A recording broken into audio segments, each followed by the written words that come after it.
ओम शांति। बाबा good morning. आज बाबा के 29 मई 2023 के महावाक्य हैं। बाबा ने सार में कहा, मीठे बच्चे 20 नाखूनों का जोर दे पुरुषार्थ करो और बाप से पूरा वर्षा लो। धारणा कर दूसरों को धारण कराओ। बाबा ने प्रश्न पूछा, तुम बच्चों को किस बात का कदर हो तो बहुतों के कल्याण के निमित्त बन सकते हो। तो बाबा ने उत्तर में कहा, बाप ने जो इतने सुंदर सुंदर मेडल्स बनवाए हैं, इनका तुम बच्चों को बहुत कदर होना चाहिए। ये बैज ही तुम्हारी सच्ची गीता है। इस पर तुम सृष्टि के आदि मध्यांत का राज किसी को भी समझा सकते हो। तुम्हारे पास ये निशानी सदैव होनी चाहिए। बाबा ने बहुत ख्यालात से ये चीज़ें बनवाई हैं, इनकी बहुत महिमा निकलेगी। और गीत सुना, माता ओ माता। ओम शांति। अभी बच्चों ने गीत सुना क्योंकि सन्मुख बैठे हैं। ये भी जानते हो हम सब की माता है जगत अम्बा, परंतु सारा जगत तो पहचान नहीं सकते हैं। भारत में ही जगदम्बा का चित्र है और उनकी महिमा भी यहाँ ही है। विलायत आदि तरफ फिर शिव की जास्ती महिमा है, क्योंकि वो सबका फादर है। यहाँ फिर जगत अम्बा है। अब जगत अम्बा को भी जन्म किसने दिया? जरूर कहेंगे जगत अम्बा को भी रचने वाला बेहद का बाप है। माता पीछे आई है। माता की कितनी महिमा है। हो तो तुम सब माताएं, वंदे मातरम कहते हैं ना, कन्याएं फिर माता बनती हैं। तो ये महिमा है जगत अम्बा की। तुम बच्चों को जगत अम्बा की बायोग्राफी का पूरा पता है। तुम जगत अम्बा के मंदिर में जाएंगे तो कहेंगे ये सब चैतन्य में बैठी हैं। विशेष बुधवार के दिन मम्मा की महिमा की जाती है। शिव बाबा का दिन है सोमवार, उसे सोमनाथ भी कहते हैं। सोमवार के दिन शिव पर लोटी भी चढ़ाते हैं। देखो भक्त मंदिरों में कितना करते हैं। खास सोमवार को क्यों? कोई कोई दिन मुकर्रर है तो उसका भी तुम अर्थ समझते हो। रुद्र नाम, सोमनाथ नाम, श्रीनाथ नाम क्यों रखा है तुम बच्चे जानते हो। बबुल के कांटे होते हैं ना, कांटों को फूल बनाने वाला वो बाप ही है। अभी तुम सब अर्थ समझते हो। महिमा सारी भारत में ही है। यहाँ ही आते हैं, क्राइस्ट की कृष्ण के साथ भेंट करते हैं। क्राइस्ट का छोटा रूप बनाकर निकालते हैं, ताज भी उनको देते हैं, परंतु उनको ताज तो मिलेगा नहीं। हर एक अपने धर्म की बड़ाई करते हैं। हिंदू धर्म वाले ही अपने धर्म की बड़ाई नहीं करते हैं। धर्म में ताकत है। अभी हम बाबा से कितनी शक्ति लेते हैं। इस गीत में मम्मा की महिमा है, लेकिन बाप ना होता तो शिव शक्तियाँ कैसे होती? बाबा ही नहीं आते तो हम उसको नहीं पहचानते। हम कैसे मनुष्य से देवता बनते? कैसे शक्तियाँ कहलाती? बाबा कहते वंदे मातरम के लायक कहाँ बनती? भगवान कहते हैं वंदे मातरम। सन्यासियों का निवृत्ति मार्ग भी ड्रामा में नोंदा हुआ है। बाप आकर समझाते हैं बरोबर ये भी अच्छा धर्म है। धर्म सब पहले अच्छे होते, जो भी नई आत्माएं आती हैं वो अच्छी होती हैं, अपना प्रभाव निकालती हैं। जैसे अरविंद घोष आया तो उनकी कितनी महिमा निकली। उन द्वारा छोटा मठ स्थापन हुआ। बाबा ने समझाया कि नई आत्माएं आती हैं, आकर अपना मठ पंथ स्थापन करती हैं। जैसे आर्या समाजी हैं। अब दयानंद को कितना समय हुआ, पिछाड़ी की छोटी छोटी टालियाँ हैं, अभी अभी के आए हुए लोग। जैसे चिदाकाशी है, बहुत बहुत करके 100 वर्ष हुआ होगा। कितना चल गया है। महिमा कितनी है, क्योंकि हिंदू धर्म वाले अपने धर्म को ना जानने के कारण और धर्मों में घुस जाते हैं। अब तुम जान गए हो, बना बनाया ड्रामा है जो फिर रिपीट होता है। कैसे कैसे धर्म स्थापन होते हैं। आखिरी सृष्टि को पुराना जरूर बनना है। बाप कहते हैं नया बनाने वाला सिर्फ मैं हूँ। इस समय सब जड़जड़ी भूत अवस्था में है। भक्ति मार्ग का अब अंत होता है। ज्ञान है आदि। सतयुग में ये ज्ञान आदि नहीं चलता है। ज्ञान एक ही बार बाबा देते हैं। फिर 21 जन्म ज्ञान की दरकार नहीं रहती है। बाप से वर्षा मिल जाता है, फिर सतयुग त्रेता में पढ़ाई होती नहीं है। अविनाशी बाप द्वारा अविनाशी पढ़ाई होती है। 21 जन्म फिर उनका फल मिलता है। मनुष्य जो पढ़ते हैं वो एक जन्म के लिए, अल्पकाल सुख के लिए, फिर पढ़ना नहीं होता है। हरेक अपने सुख की प्रारब्ध बनाते हैं।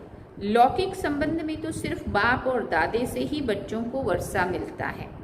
यहाँ बाबा कहते हैं मेल फीमेल दोनों ही मेरे से वर्षा ले सकते हैं अपने पुरुषार्थ अनुसार। नंबरवार तो है ही है ना। बाप दादा आज सभा में अपने बगीचे से भिन्न भिन्न फूलों की टोकरी भरकर ले आए हैं। बाबा कहते अब देखो ये फूल है मम्मा, सितार भी सरस्वती को ही देते हैं ना। बाबा के लिए ये गुलाब का फूल ठीक है। तुम भी हर एक अपने को समझ सकते हो कि हम कितनी सुगंध वाले हैं। बागवान है शिव बाबा, हम उनके माली ठहरे। बागवान एक ही बाबा है। तुम जानते हो हमको बाबा फूल बना रहे हैं। बलिहारी जगत गुरु जगत अम्बा की व जगत पिता की नहीं है। बलिहारी तो इनकी है। इनकी महिमा कैसे होती है? बलिहारी तो शिव बाबा की है। अगर वो नहीं होता तो इनकी महिमा कैसे होती? शिव बाबा की याद से ही इतना ऊंच मर्तबा मिलता है। वो है ऊंचे ते ऊंच भगवान, रहते भी परम धाम में हैं। अच्छा कहते हैं भगवान लक्ष्मी भगवती नारायण भगवान, वो भला कहाँ के रहने वाले हैं? यहाँ मनुष्य सृष्टि के रहने वाले हैं। उन्हों को ऐसा ऊंच किसने बनाया? अब तुम बन रहे हो ना। सृष्टि का रचयिता तो बरोबर बाप ही है। भगवान भगवती सरनेम हो जाता है। जैसे बैरिस्टर से पैदा हुए तो वो बैरिस्टर का सरनेम चलेगा। लक्ष्मी नारायण तो है महाराजा महारानी, पहले प्रिंस प्रिंसेस तो बनना ही है। तो मनुष्य सृष्टि में ऊंचे ते ऊंच लक्ष्मी नारायण ठहरे। श्री श्री 108 जगत गुरु, ये है महिमा शिव बाबा की। 108 की माला बनती है। वो माला ऊंच ते ऊंच है। वो फिर विष्णु की माला गाई जाती है। रुद्रमाला भी है, फिर रुद्रमाला ही विष्णु माला बनती है। गाया भी जाता है रुद्रमाला और भक्तमाला। उनका भी अर्थ कोई नहीं जानते। भक्तमाला का भी पुस्तक है, रुद्रमाला की तो गीता है। तो बाप हर एक बात अच्छी रीति से बैठकर समझाते हैं। चित्र भी बाबा ने बनवाए हैं समझाने के लिए। बाबा ने लॉकेट भी बनवाए हैं, एक तरफ त्रिमूर्ति, दूसरी तरफ श्री कृष्ण। ये चित्र तो बहुत अच्छे हैं। इन पर तुम बहुत सर्विस कर सकते हो। गवर्नमेंट से इनाम मिलता है। बाबा ने तुम्हारे लिए मेहनत कर लॉकेट बनवाया है। फर्स्ट क्लास चीज़ है। लॉकेट दिखाकर बोलो आओ हम सारे सृष्टि का राज इससे आपको बतावें। हम तुमको त्रिकालदर्शी त्रिलोकीनाथ विश्व का मालिक बना सकते हैं। बुद्धि में आता है ना। इसमें नॉलेज बहुत अच्छी है। इसमें इनसे हम तुमको विश्व के आदि मध्य अंत का ज्ञान देते हैं। सतयुग में कौन राज्य करते हैं? फिर बाबा ने पूछा त्रेता में कौन राज्य करते हैं? हम तुमको सुदर्शन चक्रधारी बना देता हूँ, जिससे तुम फिर चक्रवर्ती राजा बनेंगे। जितना चिंतन मंथन में पूरा चक्र घूमेगा, सतयुग में, आदि में, मध्य, सतयुग में, त्रेता में, द्वापर में, कलयुग में कैसे कैसे मुझे आत्मा का पाठ आदि से अनादि से आदि, आदि से मध्य, मध्य से अंत, फिर अनादि, ये सारा कैसे फिरते हैं। बाबा कहते हैं अगर तुम चक्र फिराओगे तो तुम चक्रवर्ती राजा बनोगे। अभी बाबा फिराकर ज्ञान का तीसरा नेत्र देते हैं। बरोबर हम मूल वतन में बाबा के पास थे। ये बातें और कोई की बुद्धि में नहीं रह सकती हैं। तुमको जो सिखाया जाता है सो नया, भले वो गीता है, परंतु हम उनको भी नहीं उठाते। नहीं तो कहते हैं गीता से तुम अपने मतलब की बातें उठाते हो। बाबा जानते हैं कोई कोई बच्चे अच्छे अच्छे सर्विस से बुलाए। सेना में बहुत हैं, सेना में तो बहुत है ना। पांडव सेना में भी ये है। बाप कहते हैं फलाना बच्चा बहुत अच्छा है, धारणा कर औरों को कराने वाला है। 20 नाखूनों का जोर देकर भी बाप से वर्षा लेना है। कैसे भी करके मेहनत करना है, नहीं तो बहुत पछताएंगे। तुम बच्चों के लिए तो खास ट्रिब्यूनल बैठेगी। साक्षात्कार कराएंगे। देखो तुमको इतना समझाते थे, भक्ति मार्ग में जन्म जन्मांतर गाते आए हो ना, तुम पर बलिहार जाऊं तुमको याद करेंगे, उनका भी अर्थ अब तुम बच्चे समझते हो। ऐसे भी कहते थे कि सब कुछ ईश्वर ही देता है, फिर ईश्वर बच्चा देकर लेता है तो ईश्वर को गाली देने लग जाते हैं। तुम ऐसे हो, ये हो कह देते हैं। दुख भी तुम देने वाले हो, सुख देने वाले को दुख देने वाला कह देते हैं। हाँ, कैसे कैसे भजन गाए हुए, तू ही बिगाड़े तू ही सवार, इतना झूम झूम के गा रहे होते हैं। हाँ, तू ही सुख देता है, तू ही दुख देता है, तू ही सब कैसा कैसा बाबा की ग्लानि की है। तो बेहद का बाप समझाते, तुम कितने बेसमझ बन गए हो। बाबा कितने अच्छी रीति समझाते। लॉकेट में बड़ी अच्छी नॉलेज है, सभी वेदों शास्त्रों का सार है इसमें, परंतु बच्चों को इतना महत्व लॉकेट का नहीं है, इतनी दूर देश विशाल बुद्धि नहीं है। लॉकेट में त्रिमूर्ति है और नीचे में लिखा है गॉड फादरली बर्थ राइट। कहते भी हैं गॉड फादर परमपिता, फादर जरूर कहेंगे, फादर का अर्थ ही है हम उनके बच्चे हैं। भक्त भगवान के बच्चे, ऐसे नहीं कि भक्त ही भगवान है, नहीं, भगवान को ही भक्ति मार्ग में ले आते हैं, फिर भक्ति मार्ग वालों को भक्ति का फल कौन देगा। परंतु सिवाय समझाने के और कोई समझ ना सके। लिटरेचर से भी कोई मुश्किल समझ सकते हैं, क्योंकि जो बात समझ के जब कोई समझाता है तो समझ में आती है, और जब हम खुद पढ़ते हैं तो उतनी बात क्लियर नहीं भी होती है। तो बाबा कहते पढ़ने की बजाय समझने से ज़्यादा समझ में क्लियर होता है। तुम लॉकेट से भी समझा सकते हो। ये है ऊंचे ते ऊंचा गॉड फादर। हम उनको गॉड फादर के जीवन का रहस्य बता सकते हैं। जो सभी का गॉड फादर है वो क्या कर्तव्य करते हैं जिससे उनको फादर कहा जाता है, गॉड फादर कहा जाता है। और फिर एडम ईव, आदम बीबी, ब्रह्मा सरस्वती को कहेंगे गॉड फादर। उन्हों द्वारा रचना रचते हैं, वो गॉड फादर है सभी आत्माओं का बाप, वो है प्रजापिता। हम आत्माएं हैं उनके अविनाशी बच्चे। फिर चक्र में आते हैं तो ये प्रजापिता ब्रह्मा, उनको ग्रेट ग्रेट ग्रैंडफादर भी कहा जाता है। फिर बाबा कहते शिव को ग्रेट ग्रेट ग्रैंडफादर नहीं कहेंगे, शिव को सिर्फ फादर कहेंगे, क्योंकि वो सिर्फ आत्माओं का पिता है, वो है सब आत्माओं का बाप। मनुष्य सृष्टि का सिजरा बनेगा तो पहले पहले ब्रह्मा सरस्वती, फिर उनसे और वृद्धि होती जाती है।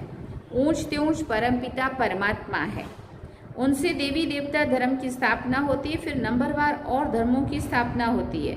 ब्रह्मा को हमेशा बूढ़ा दिखाएंगे, ग्रेट ग्रेट ग्रैंडफादर है ना। तुम बच्चे जानते हो शिव बाबा ने ब्रह्मा द्वारा हमें अपना बनाया है, बने हैं हम शिव बाबा के, परंतु बनाया शिव बाबा ने ब्रह्मा माँ के द्वारा, इसलिए तुम माता पिता हम बालक तेरे। अभी हम उनसे बेहद का वर्षा लेते हैं। दलाल को अपनी दलाली भी मेहनत से मिलती है। गाते भी हैं सतगुरु मिला दलाल के रूप में।